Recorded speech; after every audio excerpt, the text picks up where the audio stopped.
गुफा के अंधेरे में चारों ओर से परछाइयां राजा विक्रमादित्य पर हमला कर रही थीं। तिरुपति ने डरते हुए कहा, महाराज, यह परछाइयां हकीकत नहीं हो सकती, ये त्रिलोचन का छल है। राजा विक्रमादित्य ने कहा, सत्य और साहस ही इस अंधकार को हराएंगे, हमें बस धैर्य रखना होगा। तभी वह रहस्यमयी आवाज फिर गूंजी और कहा, विक्रमादित्य, त्रिलोचन से लड़ना आसान नहीं होगा, लेकिन तुम्हारे पास वह दिव्य खंजर है। क्या तुम जानते हो कि इसका असली इस्तेमाल कैसे करना है? राजा ने आवाज की ओर देखते हुए पूछा, तुम कौन हो और मुझे यह खंजर किस तरह इस्तेमाल करना चाहिए? आवाज ने उत्तर दिया, मैं वही हूँ जो त्रिलोचन की शक्तियों का संतुलन बनाए रखता हूँ, लेकिन त्रिलोचन ने मेरा बंधन तोड़ दिया है। इस खंजर से त्रिलोचन की शक्ति के केंद्र को नष्ट करना होगा। त्रिलोचन ने हंसते हुए कहा, यह शक्ति का केंद्र खोज पाना आसान नहीं है राजा, यह गुफा का सबसे गहरा रहस्य है। तुम चाहे कितनी भी कोशिश कर लो, मुझसे पार नहीं पा सकोगे। राजा ने गुफा के चारों ओर देखा। गुफा के एक कोने में एक बड़ी मूर्ति थी, जिसके हाथों में तांत्रिक मंत्रों से भरी एक किताब थी। रहस्यमयी आवाज ने कहा, त्रिलोचन की शक्ति इस किताब में छिपी है,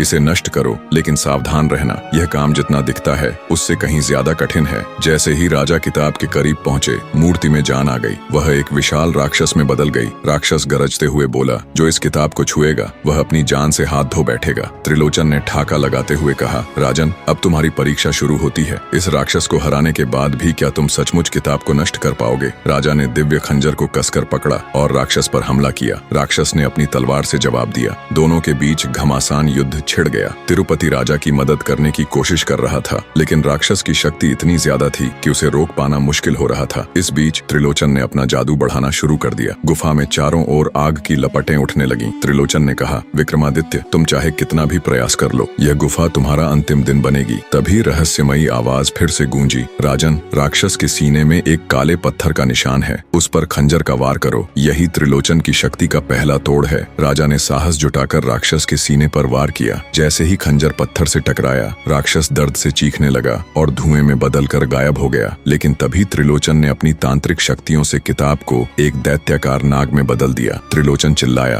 राजन, राक्षस को हराना आसान था, लेकिन यह नाग तुम्हारे साहस की असली परीक्षा लेगा। अगले भाग के लिए कमेंट करें।